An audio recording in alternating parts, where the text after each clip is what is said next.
are many people who have the limitations in their minds, who have lost that fire in their eyes. You aren't given any breaks in life. You make them for yourself. We are all being tested in life. And how you face that test determines the rest of your life. There's a lot of times where I don't know how I'm gonna move forward, but I ask myself one question: can you take another step? And that answer is always yes. Wherever focus goes, energy flows. So why don't we tap into that power now for your business and life? The part of beginning to get unstuck, you've got to decide that the behavior pattern that you have adopted doesn't work for you. You've got to change your strategies, and changing your strategy means reinventing your life, recreating you, and you have the power to do that. You want to take responsibility for your life. You can decide that you're going to change, that you're not going to be a wimp. I got me here, I can get me out of this, and I'm getting out. It's not easy reaching your dreams.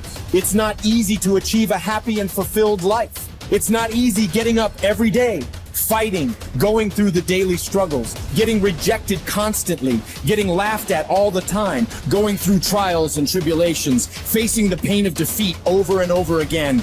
It is not easy, but if you do it, it is worth it. See, when people ask you, say, how you doing? Even if you're having some difficult times, say, I'm blessed and highly favored. Because anytime you wake up and you don't have a white chalk outline around your body, it's a great day.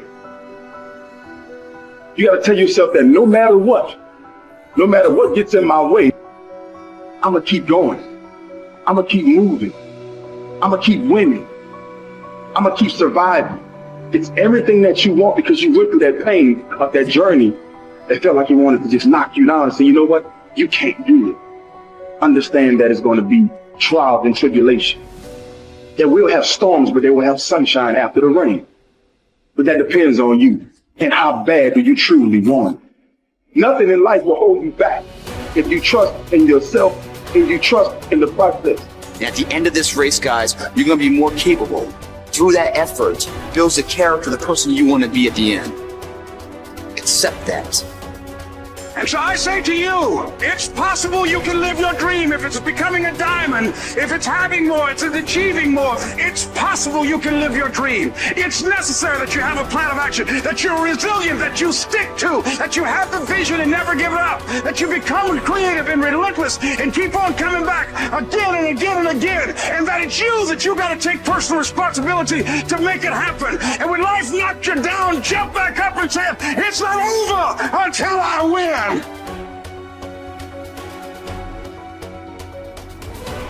What does success look like? What does it take? A human being has come with such open sense of possibilities. Those who are committed to being successful with whatever they're doing, one important aspect of their life is, that is what gets you across so many lines in our life, so many barriers in our life. This happened in your school, maybe later in your university, later in your work. It's happening to people, maybe not everyone, but to a whole lot of people. Their commitment to success is weak. They want to succeed. They will take 3 steps. Then something little interesting happens here. They will go away here. They will go away there. They will go away there. Hey, I want to live. Their commitment to success is weak. Either situations around them in some way, situations can impede you from doing what you're doing very easily. Many times it happens to everyone. But when this happens, people weaken their commitment for their success. Maybe physically they'll feel a little weak. They will weaken their commitment to success. Maybe their emotions slosh around a little bit. They will weaken their commitment to success. So our commitment to success should not weaken because there is social drama going on, or physiological drama, or psychological drama. Whatever happens, your commitment to success should not weaken. That is what gets you across so many lines in our life, so many barriers in our life. So what does success look like? What does it take? Those who have been very successful, either in music, sport, art, business, spiritual process, doesn't matter what. Those people never know when they ate, when they slept, when they got afternoon rest. I have not seen such a thing in my life. So those who are committed to being successful with whatever they're doing, one important aspect of their life is they're not settling down wherever it's comfortable. Because comfort will happen when they lower you to a very, very comfortable. Have you seen how comfortable they are? Once they're dead, if you throw them there also, they're comfortable. If you lower them, they're comfortable. Right now, it's about ensuring that there is profoundness of experience and there is impactfulness of activity. Because if they had given you a limitless amount of time, you could do all those things, nothing wrong. I'm not against it. But they gave you such a little time with such tremendous potential of being human. That's the problem. If creation had made you like an earthworm, I'm not saying there's anything wrong with it. It is just that it's a unipolar potential. It can only do that much. An earthworm is not thinking of climbing a tree because it knows it'll be picked up by the birds. It never has such aspirations. It just wants to recycle the earth. You know, it is beneficial to so many other lives, including us, but its objective is very clear: to eat and to reproduce and to die.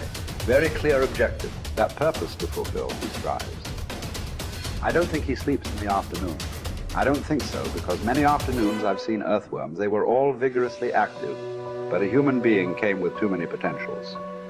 Because of that, it needs a certain level of striving for a human being to forget about the world, to consider yourself successful.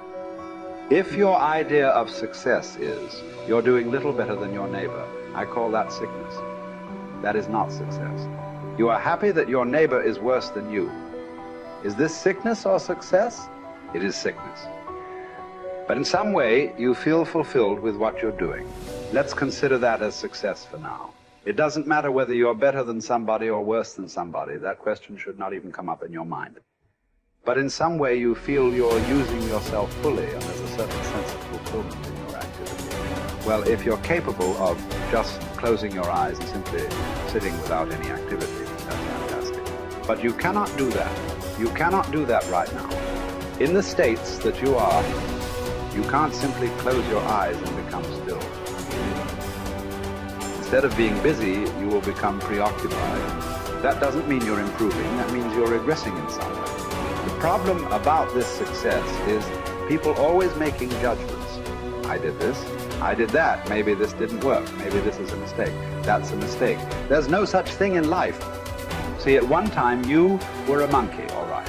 Hey, this is not me, this is that Englishman, you know. Charles Darwin said you were all monkeys. At one time you were a monkey just a brief while ago. Was it a mistake that you committed? That you were a monkey? Or was it just a certain stage of evolution? Was it a mistake or was it just a certain stage of evolution? Similarly, since you were born, because as a human being, you're born largely unformed, unlike other creatures.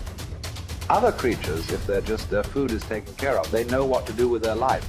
Because human being has come with such open sense of possibilities. You come unformed. You don't come fixed. You have to fix yourself. Different people throw different types of balls at you. From all over, your parents, your teachers, the school, the neighbors and society and the world throws all kinds of things at you. To gather all this muck and make something worthwhile out of yourself is your business.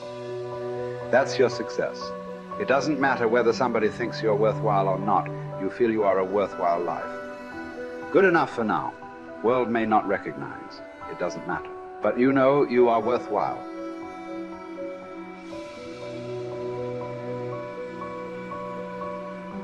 It's hard to say what the soul means metaphysically because, say beyond the confines of a single human being, we do have this sense that the soul can expand itself into something that's greater than it has been. It has this capacity for growth.